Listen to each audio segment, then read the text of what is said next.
I would love that. So it looks like we got some really cool people in here. I know, Joe Kilmer, Raul Patel, he's actually our legal counsel. They've done, legal work on hundreds of millions of dollars in acquisitions between me and my business partner, Ruben Martinez. So it looks like we've got a really good group of people in here, and I'm really excited. Let me share my screen and we can kick this thing off. So guys, what you're going to be looking at here is an Excel model that I've actually built from complete scratch over the past 3 years. And this model, to me, is one of the most important things in my business. So what's really important when you're looking at these deals is to be able to quickly and efficiently underwrite them, and to be able to understand all the key metrics and to see the numbers and the returns your investors are going to be getting. And why that's really important to be able to do it quickly and efficiently is we have to look at so many deals in this market to be able to buy one. So we're looking right now, our numbers so far this year, we've bought 350 units, and I think I've underwritten probably 150 deals. I think I've looked at over 250, 300 deals plus we've looked at a high level, and underwritten probably low to mid 100s. So we're fairly conservative on our underwriting. I think that's important. Is a big part of this is being conservative, not being overly aggressive, and I'll show you why. I think that having a good Excel model or a good underwriting tool is the most important thing. And mine is not the only one. There's a lot out there. I do have this available on my website. I have a free version and a paid version. This is the paid version. And you definitely have the option to go and pick up any of these, but definitely have one so that you can underwrite deals. It's not something that you want to do on back of a napkin. We're looking at hundreds of apartment units, complex deals. It's something that you really need to dive into the numbers and understand. So I think at first, I just want to walk you through the model. I keep it simple. It's kind of color-coded, and there's 6 tabs. So I want to just walk you through a high level what each of these are. You only input in the blue cells. So anything, if it's not in a blue cell, you don't touch it. You just kind of leave it be. And once you input everything into all these blue cells, or the ones that are pertinent to the deal, it'll really flow through the whole analyzer. And then at the end, we're just going to adjust a couple things like the structure with the investors or the purchase price. And we're going to kind of back into that purchase price to hit the returns that we need. So I'm going to input everything like, we've got here on the input sheet. This is where about 85 to 90% of the inputs are in this underwriting tool, so that you kind of have them all in one place. I make it simple for you. So up here at the top, we've got a section for taxes. What's important here is when you buy a property, it gets reassessed almost all the time, depending on where you're at. Some states, they might reassess it every 4 or 5 years, some every other year. For me, for example, in Texas, they'll reassess it after you buy the property, and your taxes will go up the following year. And sometimes they go up an exorbitant amount, and that could really, truly affect the financials and economics of a deal. And why that's important is, let's say, we've got our T12 operating expenses, and I'll jump into this more deeply, but let's say their expenses or taxes are at 586, and I'm underwriting it at our purchase price for them to jump up to 682,000. Well, not only is that an extra 100,000 in annual expenses, but if you look at $100,000 at a 5.5 cap in Texas, that's 1.8 million in value. So just by buying this, I'm losing 1.8 million in value by these taxes going up. If I don't account for that in my underwriting and have a plan to not only increase my operating expenses by 100,000 to make up for that, but even more to add more value, you could be in a sticky situation. And so you have to understand taxes a lot to be there. And how taxes normally work is when you buy the property, there's an assessed value that's placed on the property, or taxable value. And that's normally a percentage of the purchase price. A lot of times it's between 80 and 90%. Here in Texas, at least. Like I said, everywhere is different. And then there's a tax rate. So, let's say it's 80% of the purchase price. Purchase price is $1 million. They might set it at 800,000 as your taxable value, and then there's going to be a tax rate on that. That might be 2-3% or something like that. So it's calculated different everywhere. How you can determine this is either discuss with a local tax consultant or a lot of law firms like Patel and Gaines. I'll give Patel and Gaines a shout out. They're in San Antonio. They work a lot with property tax assessments, and they can kind of let you know what different rates are in different areas and how to calculate it and estimate it. Or you can call the local city or county tax assessment office, and they can tell you how it's done. So brief overview on taxes. I'm going to keep moving on. So down here, we've got our operating expenses. We've got two sections. And to back it up a little bit, there's a couple documents you need to underwrite multifamily deals. You need what's called a T12, and you need a rent roll. A T12 is going to be something I'm going to show you. I'm going to get a little bit more in depth, but I've got one here. A T12 is 12 months worth of income and expenses. So you can see we've got a May through April, May 2018 to April 2019. And what this is going to show me is the past 12 months of operations. We've got all our income line items. If you scroll down further, we're going to see all our expenses. It shows stuff like bad debt, late fees on the income, pet rent, and then, you've got your payroll, insurance, all your income and expenses will be on there. So I'm going to take those numbers and we're going to put them into this T12 section. We've got a year one section, and those are what my projections are going to be for year one going forward. And then it breaks them out into per unit, annual per unit costs for current or T12, and then our year one or anticipated. And I'm going to point out to you guys a lot of metrics that are really important for you to understand and why they're important. And so one metric here is per unit costs, annual per unit. And why that's important is if you look at enough of these deals, you're going to start to see trends in a lot of these different metrics I'm going to show you. And if I'm looking at, for example, on this deal, and I'm going to dive into it a little bit later, their water sewer costs were at $1,020 per unit. I know after underwriting so many of these deals and looking at so many of them that $1,000 per unit is very expensive for water and sewer.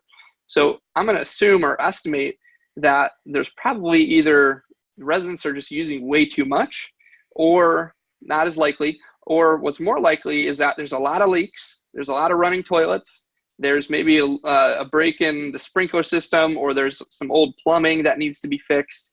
And so, what I'm going to dive into is how we can get that expense down on a go forward basis. But I know that's out of whack, and I can see that because I've looked at so many of these and I know these trends. So I've got some little metrics here for you on what I typically see them running at for each expense. And on average, we normally see them running $4,500 to $5,500 a unit total. So just a little part there. But moving down, we've got, metrics I could throw in what I want my expenses to grow at for insurance, payroll, tax, repairs and maintenance.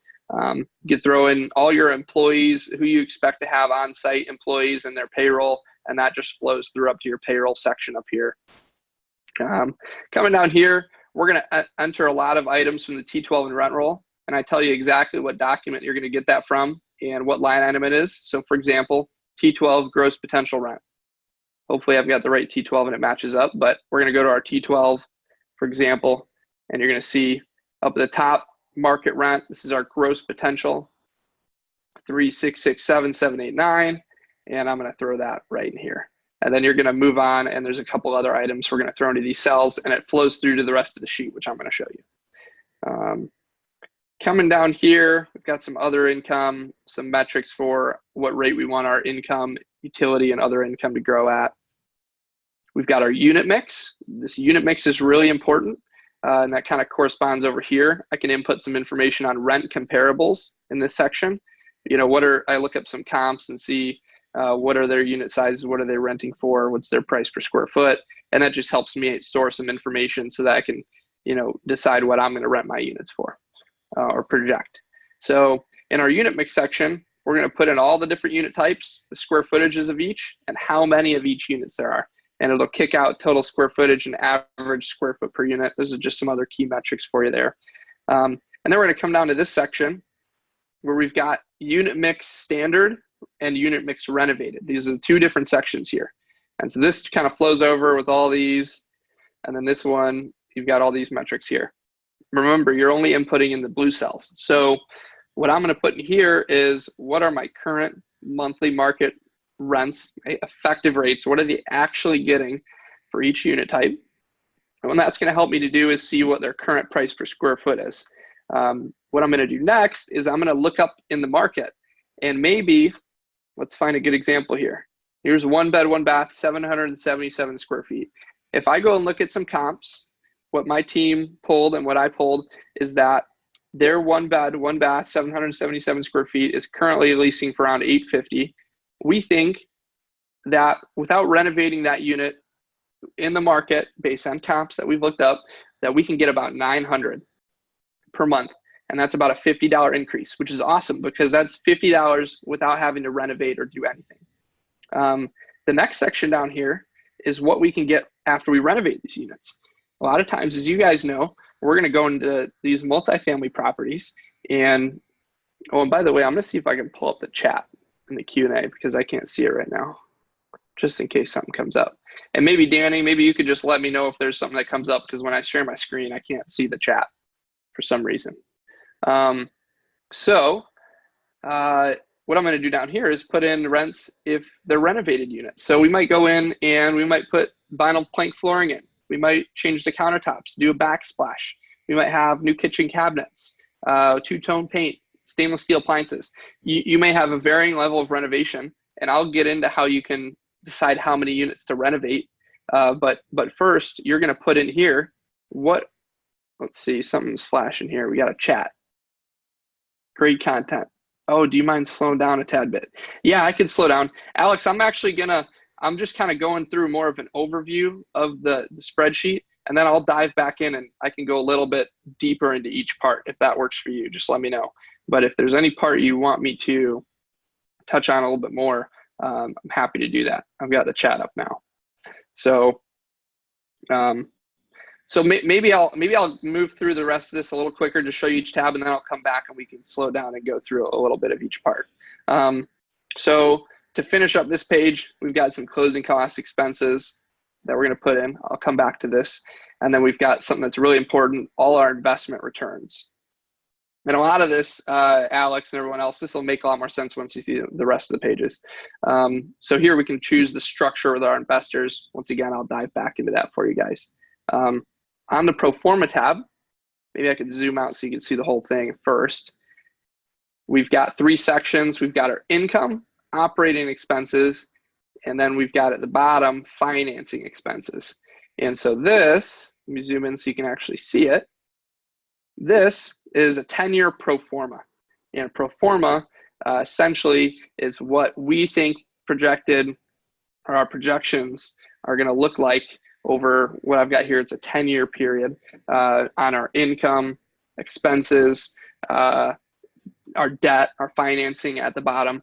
And so, like I said, I'll dive back into this in a little bit, but we've got up here, it starts, you've got your potential income. You saw that number I showed you before it pulls over. This is our T12 column. And the reason I have that here is I can really easily compare T12 to what my projections are for year 1. So I can see what their gross income is going over from the last 12 months to what I'm projecting year 1 going forward. Coming down here to operating expenses, all of those flow forward. You don't need to fill in any of these. You just needed to fill in the stuff on the input sheet and it flows over to here. And that shows, your total expenses. Some other key metrics is expense percent of gross income. We've got net operating income, which is one of the most important numbers. What's our cap rate on purchase price, and what is that cap rate going forward? What's it increasing to? We've got our financing, so we've got principal and interest, and then we've got our net income. So this is our cash flow that we're making at the end of the year. And then we've got a couple more key metrics down at the bottom. Debt service coverage ratio. I'll come back and explain that. Debt yield, all that good stuff. So this is the pro forma page. Income and expenses. This page just has some analytics and metrics, like what are our current average monthly rent per unit, occupancies. This is what we want to get those market rents to, average effective rent over purchase price per unit. That's a little metric I use, and I'll let you guys know about that in a little bit. We've got our unit mix. So after I've decided how many units we want to renovate, it kind of creates out this little unit mix for you. You can see how many standard units will be remaining, how many renovated units we will have, all the rents, total monthly market income. We've got our out-of-pocket costs. And this kind of totals all of these out-of-pocket costs and expenses that we've got. There's a renovations page. This page is specifically for what are we going to do to the property, what renovations we're going to have. So up at the top, it kind of summarizes everything here. Our total planned renovation costs and our total renovation cost per unit. We've got a couple different sections. I'll dive back into this, but this section is for how many units we have total, how many do we want to renovate of each type, and how much is it going to cost per unit to renovate it. And these numbers flow over back to that input sheet. And, if we have 14 one bedroom, one bath at, the smallest version, we're going to renovate 10 of them.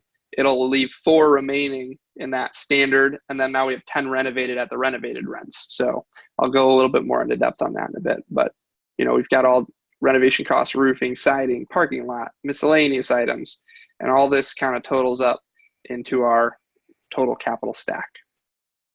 Financing details. Once again, I'll go back through this in a little more detail later, but we've got stuff like our purchase price, very important, our acquisition financing. So what's our loan to value? What's our interest rate going to be? Interest only, amortization.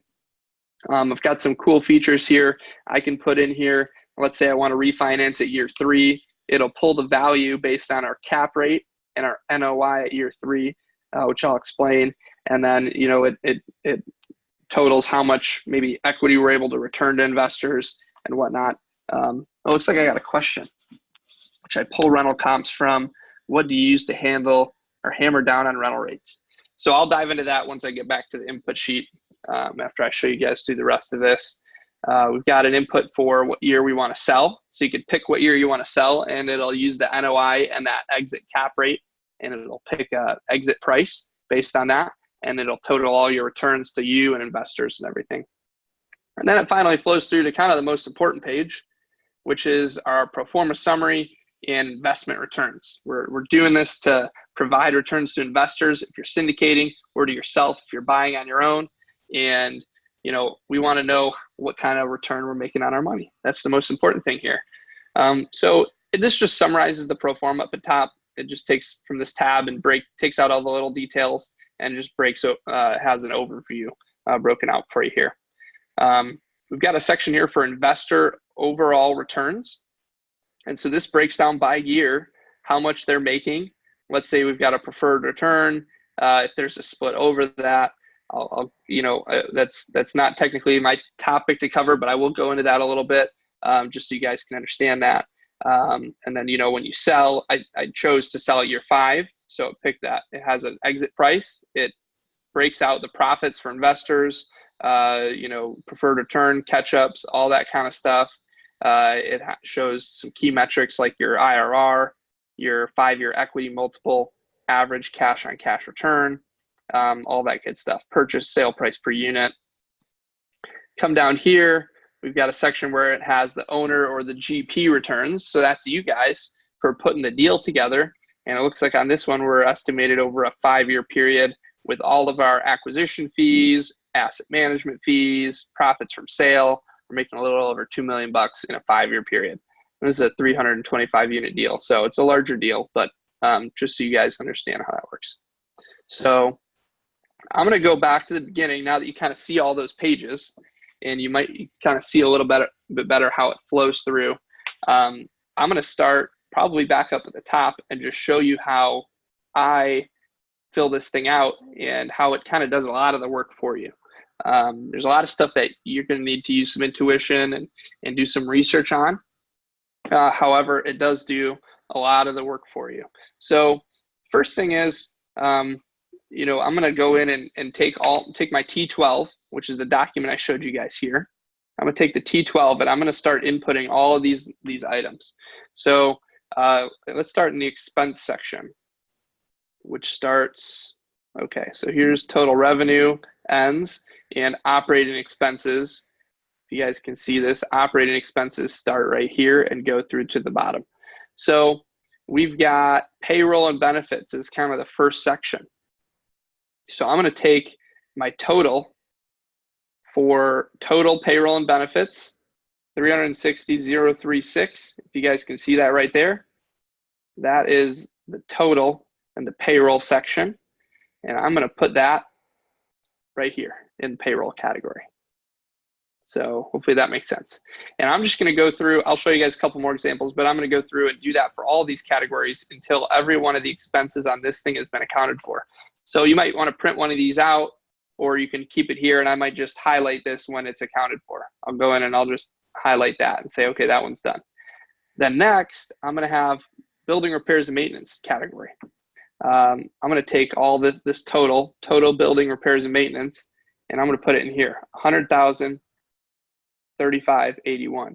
Now, something on this, I actually included an amount, it's 126,000 here because I included an amount from below here, 26,000. I also wrapped into that 100 plus this 26,000 common area maintenance. I included both of those and totaled it and put it, it's about 126,000. I'll throw it in this T12 repairs and maintenance category. Let's see, maybe I can show you guys a couple more. Service contracts, we've got 74,000. That this is a category I call contract services. It's very common on these T12s to see, you know, a contract services section. What sort of expenses? Hey, Ruben, what sort of expenses do you put in the miscellaneous category? Good question. So I guess just to finish that part up, 74,000 there, 74,000 here. You guys get the trend. It doesn't need to be exact to the dollar. We normally do, but you know, on these bigger deals, if it's a couple dollars off, it's not a big deal. So miscellaneous section, what do I put in there? Let's see if we could find something that might be included in miscellaneous. I normally don't. A lot of times the miscellaneous stuff, like we've got these IT expenses, office expenses, kitchen supplies, that stuff all goes into a G&A category, general and administrative, right here. General and administrative category, you guys can see.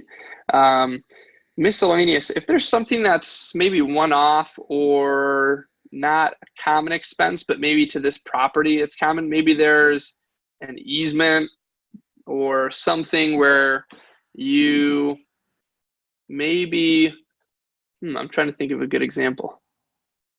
Maybe there's something that's just not very common to the property. Maybe the property sits on a lake and there's some expenses for you to maintain, maintain the water frontage or some sort of environmental costs that come up. You might put that in miscellaneous. Really, it's just something you can throw anything that doesn't fit into one of the other categories. You could throw it in there. And then you can also create some categories of your own. Sometimes there's other line items that might be specific to this property you want to include. And so you have the ability to throw in a couple custom categories. So hopefully that helps, Ruben. I don't use miscellaneous too much, but if there's some things that are outstanding, I'll sometimes throw them in there. So hopefully that takes care of that. Let's see. So essentially you're going to go through, guys, and you're going to keep going through this. And, let's see another section like utilities. I'm going to break these out individually. I'm going to take the electricity and total that at the end here, and I'm going to put that in here. Electricity, I'm going to break out gas, I'm going to break out trash, water, sewer, and I'm going to throw that in the pro forma. And so this keeps going down, and I think T12 is really important for you guys to see instead of just like an annual total, because I do drill into these things and look at trends. So I can see on this water sewer line item, which I was telling you guys about, water sewer. This was really expensive at 331,000, or it comes up to about 1,000 a unit. It's more expensive than I see on almost all properties I underwrite. So when I see a water sewer expense like that, like I mentioned, I think that's maybe a little bit off or higher than it should be. And perhaps there's some inefficiencies in the property that I could spend some money to take care of that, reduce my operating expenses, increase my NOI. That's adding value anytime you increase your net operating income. And I'll show you how that works. So if I've got, let's say I put this back, let's say I didn't do anything and I kept going at 331,000, I estimated it would kind of stay the same. You can see right here, year one, I've got 2.13 million expenses, 2.119 expenses. There's their NOI there. Our NOI is going to be a little higher because our income is projected to be higher year one because we're doing some work on the property. However, see, this water sewer cost is still up there.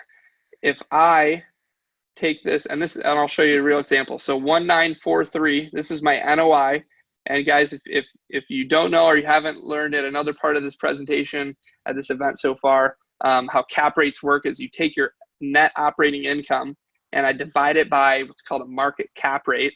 What are other properties selling for? What cap rates are they selling for in the area? And let's say in Austin, it's a 5.5 cap rate. So Austin is a hot market. 1943,917 divided by 5.5% or 0.055, my value is 35 million. If I go in and I change this by putting in on my renovations page, what I put in here was utility efficiencies, $250,000. That comes out to, I think, about $700 a unit. So we're going to go in and every unit's going to get a low flow toilet, low flow faucets and aerators in the faucets, and new low flow shower heads, so that utility expenses or water is now a lot less water is being used.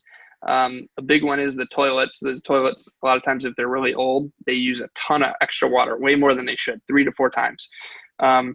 And there might be a lot of leaks. So we're gonna go through and fix all the leaks, look at the sprinkler systems outside, make sure there's no leaks, fix any old broken pipes that are leaking, look at the boilers and fix those. And so I'm gonna spend 250 grand with the hopes of, and now this is the hard part because there's no way to definitely say what's gonna happen to this, but I'm gonna just say I'm gonna cut off maybe a quarter of this cost.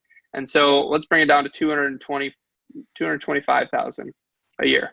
So I'm saving a good amount on expenses now. So I'm going to make more in cash flow, but I also just increased my NOI here because this was 331,000 expense. Now I saved almost a little over $100,000. Now I'm making an extra $100,000 a year. And if I look at this, I'm making an extra $100,000 a year and I spent 250,000. That's a 40% return on my money. 100,000 in savings divided by 250,000 in expenses times 100, that's the percent I'm making on my money. So I'll recoup my money in 2.5 years by spending that. That's a good investment. 40% is awesome. So if you remember when I ran that calculation before that previous NOI, the value is about 35 million. If I can get this NOI up to 2,050,000 divided by that same cap rate, my value is now 37 million. A gain in my NOI by 100,000 divided by 0.055, that's 1.8 million in value just by shaving off $100,000 in expenses. And guys, that's the power of commercial real estate here, is we're determining the value of the property based on this net operating income. So every dollar on this property that I get those expenses down or I get that income up is another $18 in value. That is insane. And that is why I love real estate. You can tell it just gets me so jacked up and amped. But it's why we do this. And it's why we look at our expenses and our income and how can we add value to the property, because we're increasing that value by so much more. So that's a little example there. I wanted to really go through that because that's one thing that we're planning on doing on this property. If we end up buying it, is going through, putting 250 grand in, getting those water sewer costs down by about 100,000 and moving forward. Now I might be conservative. 40% is great return, 30% still a great return. So maybe I'm going to be conservative and just say 250,000. You guys will have to use a little bit of intuition, talk to maybe your management company and see. There's no formula for this. There's no guarantee that I can go in and do that. And that is part of some of the risk in real estate. But if you do enough of these, you can kind of tell 1,020 per unit is much higher than it should be. I've looked at other properties in Austin that are not operating at 1,020 per unit. So it's not just the water sewer rates in the city, it's the property itself. And a lot of times that can be remedied. So, and we're betting 750. I've seen a lot of properties down to 400 to 500 a unit. So we may even be able to get it down more. which would be even better. More value, more NOI, more cash flow. So hopefully that helps so far. If you guys are lost, or Alex, if you want me to slow down anymore, anybody else, please let me know.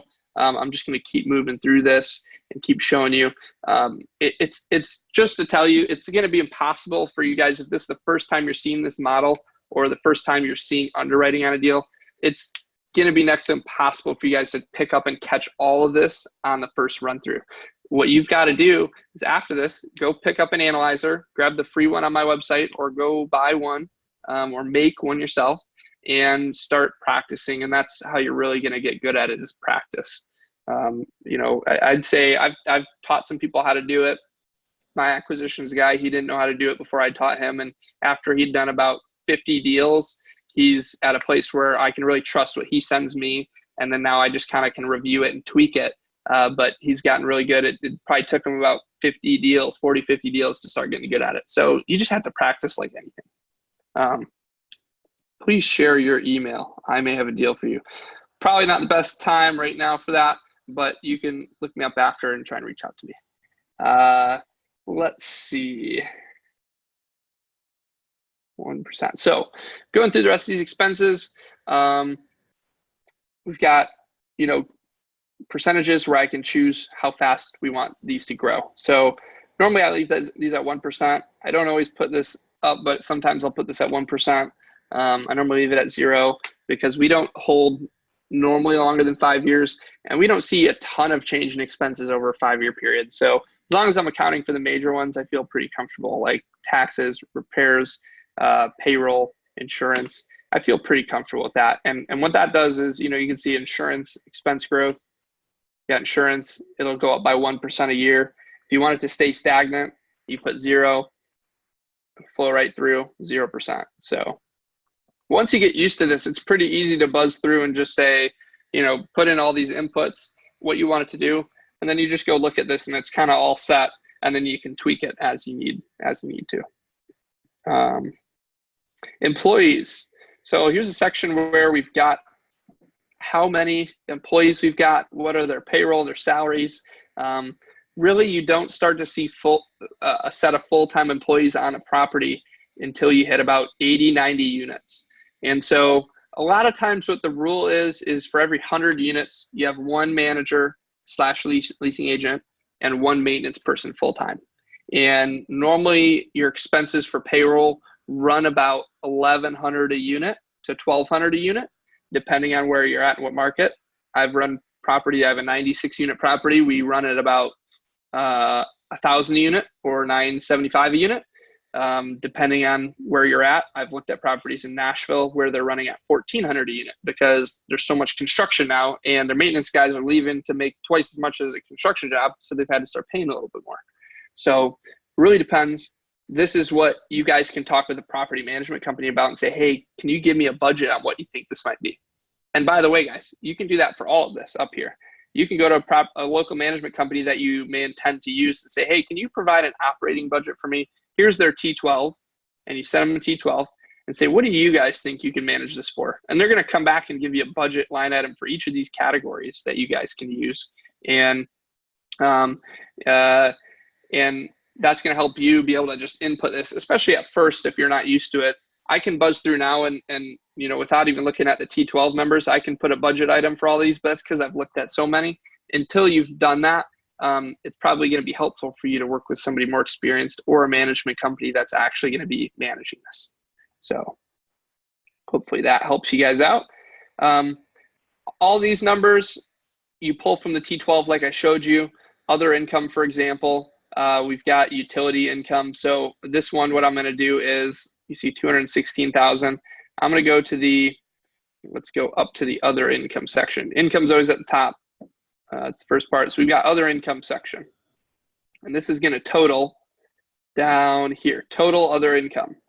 You can see it's a little higher, 539. The one item I pulled out was the utility income because I want to see that separately. That's something that the tenants get charged every month is what's oftentimes called RUBS, or Resident Utility Billing System.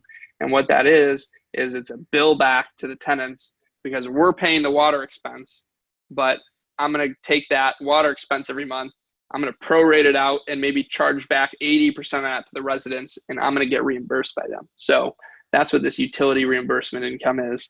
So I take that part out, and I'm going to put that here, 323,000. The remainder I'm going to put in here, 216,000. Loss to lease, you just input these all as positive numbers, but on here you're going to see items like loss to lease, gain to lease. It's a negative there. You just throw it in here, 91,455. Throw it right there. That'll flow through up here, just like in our income section. We've got our utility income I showed you guys. Here's the other income, loss to lease, vacancy loss, concessions, bad debt. Those are all things you pull out of this income section. You can see we've got vacancy. We'll total that up at the end in the total section. We'll total those up and throw it in there. We'll total up concessions, bad debt, and we'll throw all that stuff. You have some more bad debt down here. So you just kind of got to look through, and it takes a little bit of time. But once you've done it a couple times, it gets really easy. You just total all that up, you throw it in these cells, and it flows right over to the pro forma for you. So you're going to put in on the rent roll. Darn, I do not have a rent roll for you guys, but a rent roll is very simple. What a rent roll shows normally is a couple different sections. You're going to have maybe tenant name. You're going to have unit number. You're going to have market rent. You're going to have lease rent, other charges. A lot of times they have delinquency. And then you have these categories, and it all flows down. You're going to have, unit 1, 2, 3, 4, and it's just going to flow down. There might be 100 units and 200 units, in this case 325, and then it's going to total at the bottom what's their lease rent.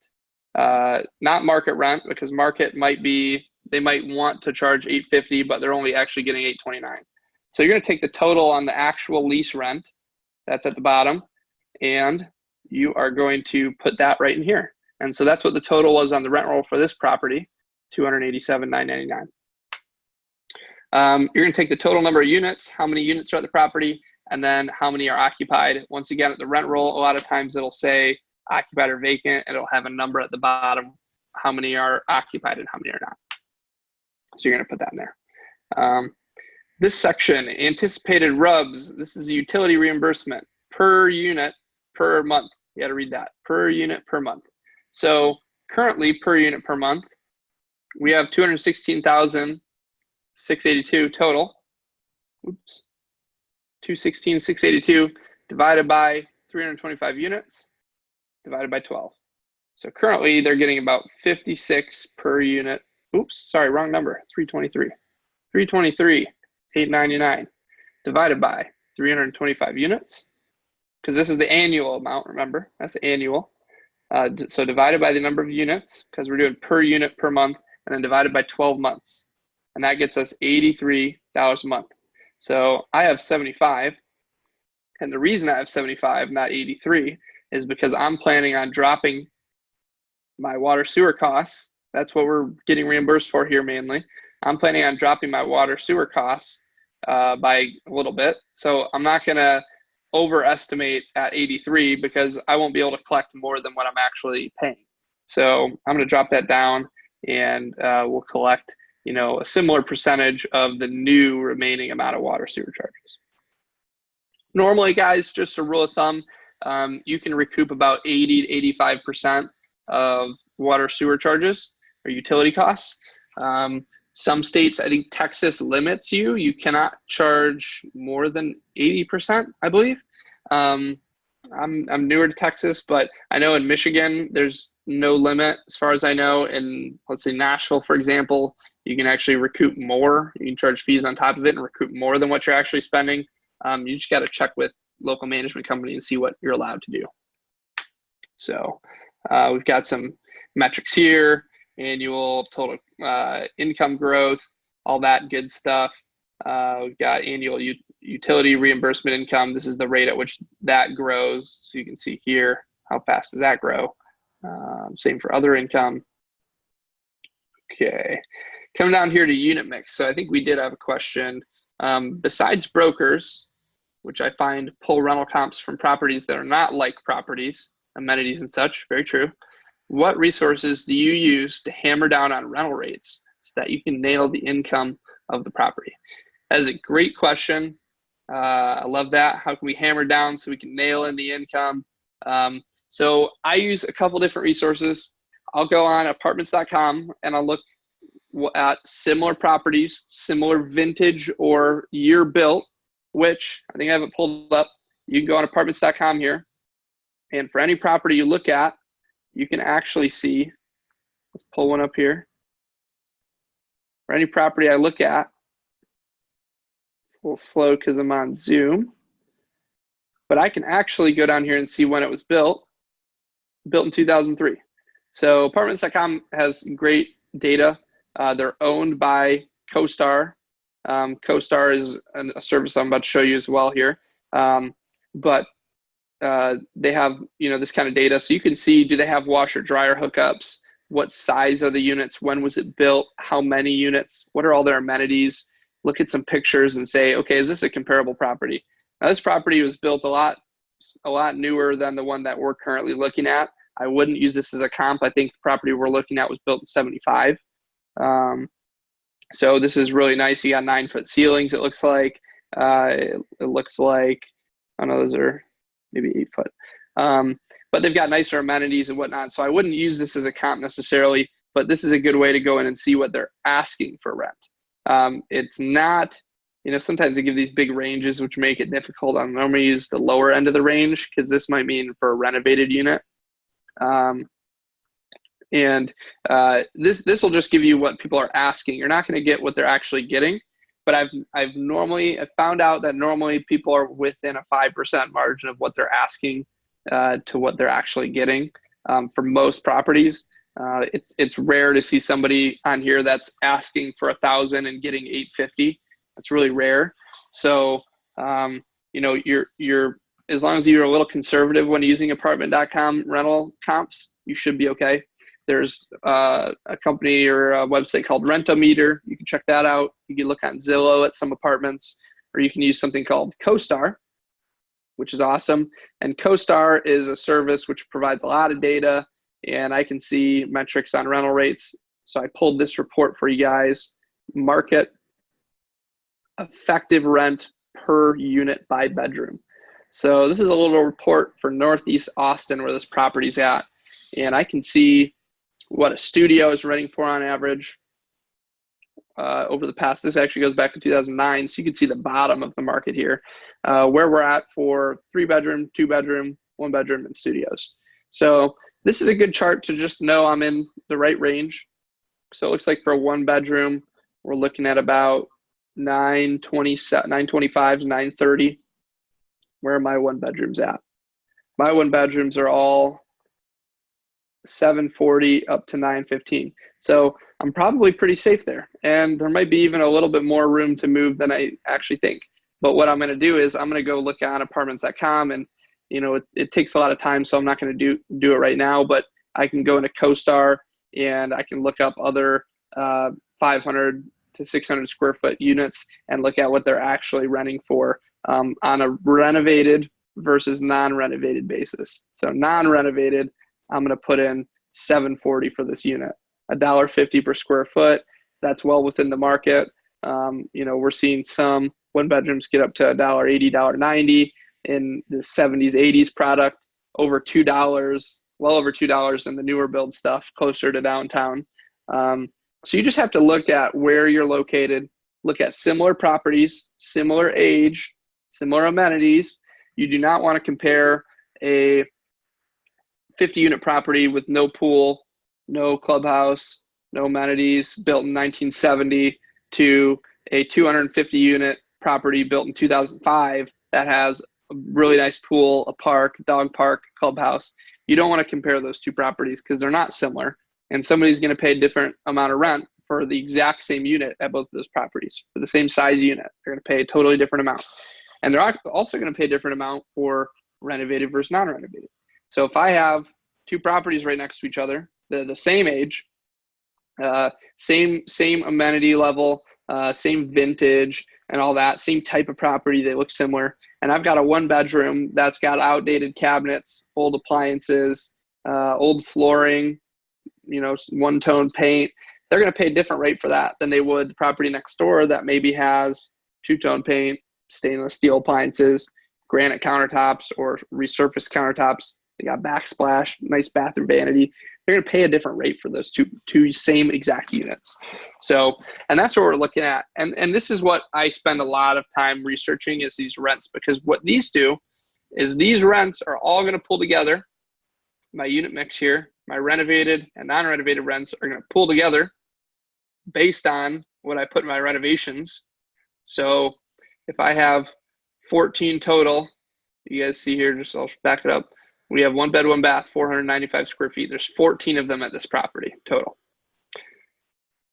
I decided that because I can get a $100 increase or $125 increase over where they're currently at, from $715 to $840, because I can get that increase, I'm going to go in and renovate 10 units, 10 of these units. And how did I decide how many units?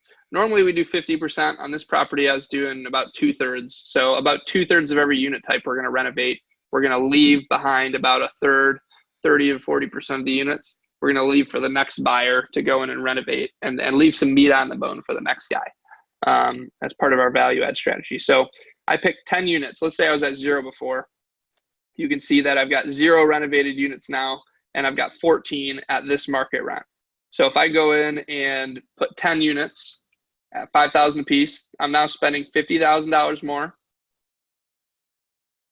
But I'm also now got only 4 units at this standard rental rate. Now I've got 10 units at the renovated rental rate.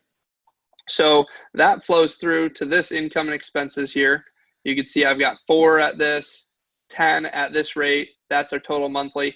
And all this just flows together, guys. And once you pick how many units you want to renovate, what the rental rates are for renovated versus non-renovated, it all just flows through for you and totals up into here. This is our total potential monthly income, gross potential monthly. You multiply that by 12, and that is the number that gives you your top line potential rental income. So that number flows through to here, and then based on the annual increase that you set, that just flows forward. So we just spent all that time talking about these rental rates. All that does is get you to this top line number, which matters a lot because that's my gross potential. If I have 0 vacancy, 0 loss to lease or concessions or bad debt, and I collect 100% of the rental income at those rental rates, this is where I'm going to be. And now that never happens. And that's why we have these factors like our vacancy, loss to lease, which is, if I have, let's say I wanted to rent a unit for $1,000 and I only get $900, I have a $100 difference. That's 10%. I have a 10% loss to lease, which is rare. That 10% is very high, but that was just kind of an example to show you what loss to lease is. Concessions, I might give, $500 off month 1, so that you guys can, a rental incentive to get somebody to move in. Bad debt is going to be, non-collected rent that people owe. They skip or they move out. You evict them. You never collect that money. That's your bad debt. So essentially, just wanted to describe that on the input sheet. You guys are going to do some research online, look at rental comps. You might even want to drive and tour them, and see what they're going to rent for. So I think I've got 2 questions here. So Alex Shin, do mom and pop owners have a T12 and all the expenses associated with the property? If not, how do we get this info from them? So that is a tough question, because when you're dealing with on-market deals with brokers, normally they'll have compiled all this. They'll have a T12 rent roll, all the expenses and everything nicely laid out for you. If you're doing off-market or you're going to a mom and pop owner, which I've bought some of those properties, a lot of times they're going to either have maybe a basic Excel sheet. I've seen it. It's not as common now, but I've seen it where people have just written it down in an old accounting booklet, where they just write down what their expenses are. And man, is that a pain in the butt. But, if they have that and can provide it to you, they might fax it to you or scan it to you. You're going to have to go through and parse out all the expenses and everything and manually add it up. But how do you get it? Sometimes you might just have to ask them questions. How much did you spend on this last year? Or how much did you spend on this item? I've bought a property before, it's 100 units, and I did not get a T12. He wouldn't give it to me. It was off-market deal, direct to owner. It was a very sophisticated owner. He just didn't want to share it. I think it's because he was running a lot of personal expenses through the property, and I had to estimate almost everything besides taxes I could find online. He gave me his insurance amount, and I had to estimate pretty much everything else. So there are ways to estimate, and you can be very conservative. Just remember that operating expenses typically run on a percent ratio. This is a very important metric. Operating expenses typically run anywhere from, on a, let's say, a 70s, 80s product, your typical class B and C product, anywhere from 48 to 55%. 50% is a good rule of thumb. You're going to operate in the 50s or low 50s. You can see they're at about 56%. We're going to shave off some of their expenses, be right around 50%. So we're in the green here. So if you see a property and you see their expenses come out and they're at 65 or 70%, there's two reasons for that. I've seen both of these. First reason, their expenses are way too high. They're including, maybe they replaced a roof and they're including it above the NOI when it should be a capital expenditure included outside of the NOI. CapEx items like that, we do not put in there. Renovations do not go in operating expenses. They do not affect your NOI because it's a one-time expense. The other reason may be that the rents are extremely low. You're looking at properties where the rents are 400, 500, 600, and your expenses are going to be pretty similar to a property where they have higher rents and larger units, and you might just have a really high expense ratio. So that's the other reason. But I'm kind of going off on tangents here, but I want to give you guys all these little tips. So mom and pop owners, sometimes you're just gonna have to sit down and work with them. But most of the time people have some form of record. It might not be as sophisticated, but they might. To analyze 50 plus deals, what is the best way to find T12s and rent rolls to practice with? Hey, Dustin, a great way to practice, man, is start talking to brokers. You can even go on LoopNet and find some deals pretty easily. It's a website called LoopNet, LOOPNET. CoStar, that service I was telling you about, actually owns them as well. But you can go on there, find deals, start talking to brokers, ask them to send you deals, and just talk as if you're a potential buyer, because you are. If you're analyzing the numbers and you find the deal that looks pretty good, that's where you move forward. And separate topic for mine, but that's where you go forward and you can either buy it or raise the money and buy it. But just talk to them like you're a buyer, and they'll send you over the numbers on any deals they've got. You could practice that, or you don't want to waste their time, but it doesn't take a lot of time for them to send you over the documents either. So Nick Patel, are expenses higher for 20 to 50 units than 50 plus units? Expenses are pretty similar across most property types. Honestly, I normally see that 50%. It's pretty common. Like I said, you've got all these per unit expenses, and they're pretty similar across any size of property. The one thing that changes once you hit that 80, 90, 100 units is you're going to have more payroll costs. You're not going to have payroll costs very high on a 25 or 30 unit apartment building. What you're going to have is a higher management fee. So you are going to have, a lot of times the management fee, if you're under 50 units, might be 5 to 8%. Whereas 100 plus units, we run anywhere from 3.5%, 4% when you're close to 100 units. If you're over 150, you pretty much always run at 3%, 125, 150 units, 3% management fee. So, and that management fee is based on the gross revenue. So your year one gross rent is at the end of the year, correct? Do you need to go to the granularity that your renovation is gradual throughout the year, so the increase is not for the entire year? Great question. I think that's very similar to what Jeff Greenberg is asking. Hey, Jeff, how you doing, man? Good friend of mine. Hope it's the same Jeff. We're in a mastermind together. Does your model allow for upgrades that run beyond a 1 year period, say a portion of this year and some the second year? Does your model allow for accounting for the loss of occupancy typically seen during takeover and renovations? Yes, absolutely. I'm going to answer both your questions in one swoop. So one of the questions up there, how do you determine how many units you can renovate in a year? That's really based on who's doing the renovations, how many units are vacant when you take over. Let's say you buy a 50-unit building and half of them are vacant. It's going to be pretty easy to go in and get a couple big teams, contractors, to go in and renovate 25 units. If it's fully occupied, you've got to do them as they turn, as units turn up. So we've renovated anywhere from 100 to 125 units in a year. I just bought a 136-unit building in Fort Worth where it's so highly occupied that we're not going to be able to renovate all those in 1 year. We're probably going to do 70 a year. So we'll finish by the end of year 2. So if you're on these bigger property, if you have a 12-unit, I don't see any reason why you couldn't do that within a year if you're okay forcing a little more vacancy up front and you can lease them up quickly.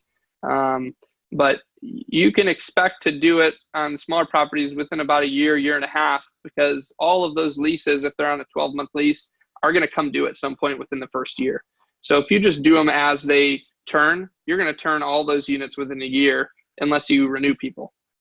So I think you got to have a talk with your contractors on how quickly you can get that done, or a management company. But to adjust for that, so let's say in year 1, I want to renovate. We've got 216 units. So year 1, this is a great point. I'm most likely going to have higher vacancy loss. So I'm probably going to be up to 8% vacancy, maybe 9%, because I'm renovating so many units in year 1. Year 2, I might have, a little bit more than a stabilization, but a little less than this because we're working through a lot of these units and we've got most of them done. So I might adjust those. And then also year 1, I might adjust my loss to lease. I might say, we're not going to be renting at the full potential market value right away because it takes time to get people there. So I'm going to just throttle these until stabilization. And I normally stabilize out about year 3 or 4. And that stabilized amount is anywhere from, this is a really strong occupancy market. So I'm at 9%. I'm rarely ever at 9%. I'm normally in between 10 and 13%, 10 to 12% for this total amount up here. This is our total economic. I'm going to just write that in. Total economic vacancy. So and that just flows down to here. So you can see that changed our income a little bit. We're probably not going to see a huge increase year 1 because we're doing all these renovations and we're just working on getting these rents up. We're going to see a nice bump in year 2, year 3, year 4, it'll continue going up. But you kind of just throttle these numbers. Jeff, I hope that answers your question, Jeff. But there's no way. So this is where some models I think get way too complex. What I just did in 10 seconds there, some models literally would go through and say, how many units do you want to renovate year 1? How many in year 2? What's the rate, like each month, how many units are you renovating? And there's so much that's still left open there, and you'll never be able to perfectly estimate that. So I think I found the best way for me and the quickest way to where I could still accurately get to these numbers is just a quick percentage like that. It's just the fastest way. And somebody else that goes through all that is not going to be that much more accurate than I am with this. We're all within the very small percentage of each other at the end of the day anyways. So let's see. Is this model usable in markets with rent control, rent stabilization? I haven't analyzed any deals with rent control or rent stabilization. I don't know how it works in every market. I'm assuming you're saying maybe there's ceilings on how high you can charge rents. That might just come into play when you select your market rents. What's the highest you can go? And maybe you can't do an annual increase. Maybe you have to put a 0% because you're not able to increase it every year. I'm not sure how it works, so I might not be the best person to answer that question. But I would assume that comes in with the rents that you're selecting here. So hopefully that helps, Alex. Ruben, do you underwrite differently for IO versus agency debt?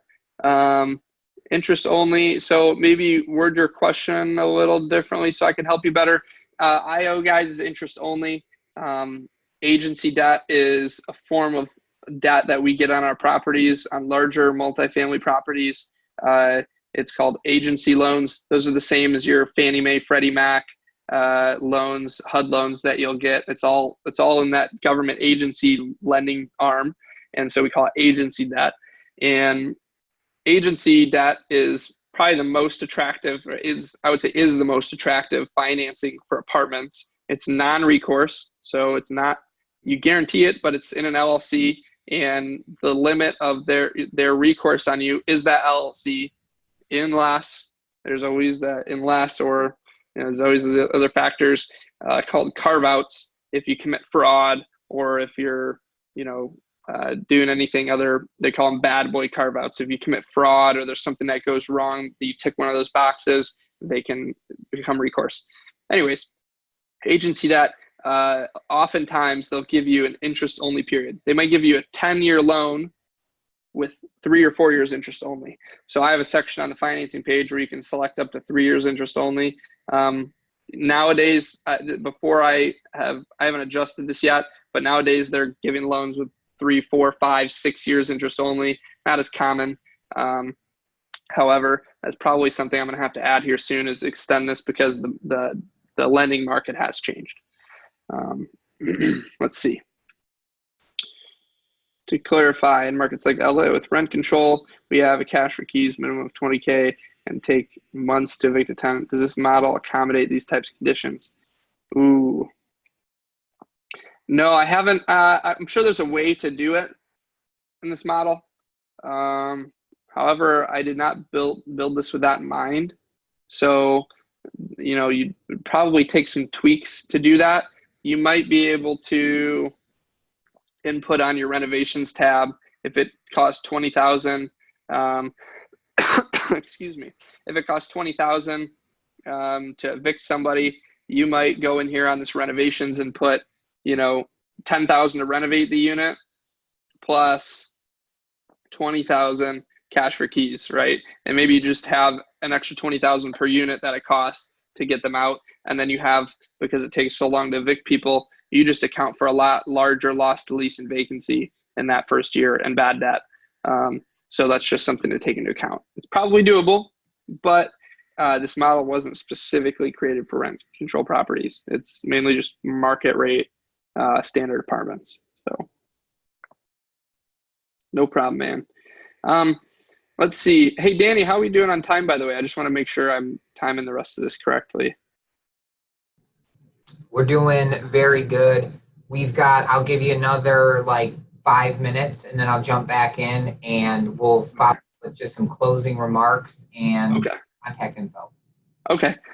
Sorry, guys. I wish I had all day, but I'm going to kind of jump more to the other end of this, which is the kind of picking your purchase price and all that. So we've gone through a lot of this. We've got your market rents. That all flows through. These are your closing costs. So do we have a financing fee, your attorney's fees, appraisal fees? All this kind of adds up in there, proration of taxes. I have all these in there because these are things that some of these I forgot about or didn't know about when I did my first deal. I just jumped in and I didn't account for them. So I've put all these things in there so that you guys know these are fees that you will most likely get charged at closing during the purchase process, and don't forget about them. So that's there for you. Down here, I can't jump into what is a syndication for anyone that doesn't know. Hopefully most of you guys do know. A syndication, we raise money, we give investors a cut of it, and as a sponsor for putting the deal together, my company or whoever's the sponsor gets a cut of the profit. So typical structure, we might give an 8% base rate of return or preferred return to investors. I can change it to whatever I want. I can do a 6, I can do a 0. So let's say we do an 8% preferred return, and any income over that or any profits over that, once investors get an 8% pref, is split 80% to the investors, 20% to me, the sponsor. That's where I get my cut of the profits on an annual basis and when we sell the property. So there's a couple metrics here. There's a way where you can refinance, and I won't get into that now because we don't have too much time. You have an asset management fee that comes to us, and then we have an acquisition fee. So we normally charge a 2% acquisition fee. Guys, on a $31 million deal, a 2% acquisition fee is $620,000. If I bought this property on day one, I get a fee of $620,000 for putting this together. And that happens at a lot of these deals. A lot of times we'll invest some of that back into the deal. Sometimes we'll take it all in cash for operating costs to cover our company expenses, take profits from that. So something to keep in mind. But let's go. I've got all these renovations in there, $2 million in renovations. You can see I've selected a purchase price right now of $31 million. They might be asking $34 million. And normally, let's say they're asking 34 million, which I think they might be asking on this deal. I can't remember. It was a little while ago. Let's say they're asking 34 million. I'll start with that. These are some general loan terms I'm going to put in. Interest rates are super low right now, so I'm going with that. I could be a little bit more conservative and go with the 4.5 if I wanted to. I've got a conservative exit cap rate because cap rates in Austin right now are like 5.25% to 5.5%. So I'll put it at 6%. And I want to sell at year 5 and see what those returns are. So I can go to this investment returns page and I can see the returns are not that great. I've got 3.86% return, 5.67, it's a little over 7. Interest only ends after year 3. I have a 3-year interest only, so you can see this is our debt service, and then year 4 it jumps up because now it's principal and interest payments. So the returns go back down. When we sell it, we're only making $900,000 in profit for investors, and our returns are pretty low. So I just back into, once I've got this whole thing filled out, guys, I just back into purchase price. I've got everything set. So 34 million didn't work. Let's see what 33 million does. 9.2. I'm looking for a 15% IRR and an average annual cash on cash of 8%. I might not hit 8% year 1, but I want an average annual of at least 8%. And I know I can raise money at those numbers from investors. So let's go back to 31 million because I think that number works. Nope, 14%. 30,250,000. Okay, look, I'm hitting a 15.7. 8.19% average annual cash on cash, almost doubling their money in a 5-year period. Those returns look pretty good to me. As a sponsor, overall, I'm making a little over $2 million in a 5-year window.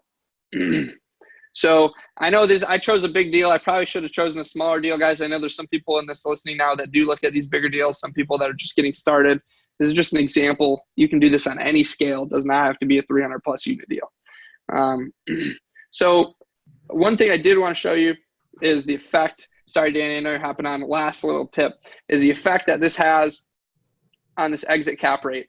125,000 a door is definitely supported by this market. It might seem pricey to a lot of people, but Austin is expensive. There are comps that have sold up to 140,000 for this specific property per unit. I'm buying, would be buying at 93. If I had put a 5.5 cap rate, let's say I was being overly aggressive, my returns look awesome here. So I might even say at that point, oh man, maybe it makes sense for me to go spend 31.5 million. And the returns still look pretty good there. I would do it at these numbers. But maybe that cap rate's overly aggressive and the market changes and I don't actually hit this exit price number. So you're going to go pay more just because a number on a spreadsheet tells you it looks good. There's some intuition you got to have here. It's not just black and white. You've got to be a little bit conservative and say, okay, I'm going to say 6 cap just to be safe. And at 31.5 million where it looked good before, all I do is change that one cell and it changes all this. Now there's a caveat to that. Don't think that just because I changed this one cell, that changing something small on another one cell over here is going to change all the numbers on the deal. This is probably the most important thing is your exit cap rate, this cell right here, because it changes drastically what the property sells for in the end and where all your profits come from mainly. So that's just and one David, thing is your exit cap rate. With that exit cap rate, do you like to be conservative or aggressive? Conservative. Yeah. I think it's always important to be conservative. So I'm Excellent. almost always at least 0.5% to 1% above where the market's at. And it depends on where I'm at. So Austin, I'm only going 0.5% up because the city is growing so insanely fast. If there's a downturn, I don't see this city being significantly affected with all the growth and the jobs coming here, as opposed to a city like Detroit, where I grew up in my whole life outside of Detroit, and we got crushed in the last downturn. Austin did not get crushed in the last downturn. Miami did. LA kind of flattened. It didn't get crushed really, to my knowledge. So it depends where you're at. You've got to kind of do some research. And so what you mean by 0.5% to 1% higher is if the market currently trades at a 5 cap for Austin, you would predict to exit your property conservatively at a 5.5 cap rate. Correct. Yep. Perfect. Yep. This has been tremendous. I hope we may have had the most attendees for our session today. Really? I'm That would be hoping awesome. we can win that one. And 50 participants. yeah, it was excellent. I think underwriting is something that is so vitally important to making sure that those deals look good up front before you get your offers. And David, I really enjoyed the way you explained things. I thought, my niece would be able to understand and kind of follow along. So always Awesome. important, so everyone can have an opportunity to see how those numbers in the spreadsheet impact other rows throughout it, or as we move across from sheet to sheet, and really see how there is the math to it, but then, like you said, kind of that art side, or just knowing the It's a little intuition, yeah. where you work with the cap rate, you double check it on, is this a price per door? Is this reasonable for what the market is and what we're buying, compared to other assets that have actually sold in that community? So I think, again, this session is tremendously helpful. It is recorded. It's going to be out there. You'll be able to access it. But David, how can folks reach you? I see you've got your email listed here in the chat box, but just go ahead and verbally say it so it's in the recording as well. That way, if anybody has questions about what David has talked about, or needs some underwriting help, or just isn't sure how to work their underwriting spreadsheet, we've got some contact information here in the chat box. But verbally, what's the best way for people to get in touch with you, David? Yeah, guys, find me on Facebook. Just look up David Toupin. You can find me on Instagram, Real Estate Jedi. I put this all in the comments. David at obsidiancapitalco.com. You can email me. I've got, like I said, I've got that free version of this analyzer. It's a simple version where there's about 1/10 as many inputs, high level. And then you could also buy that analyzer I showed you on my website, obsidiancapitalco.com. I put it in the link.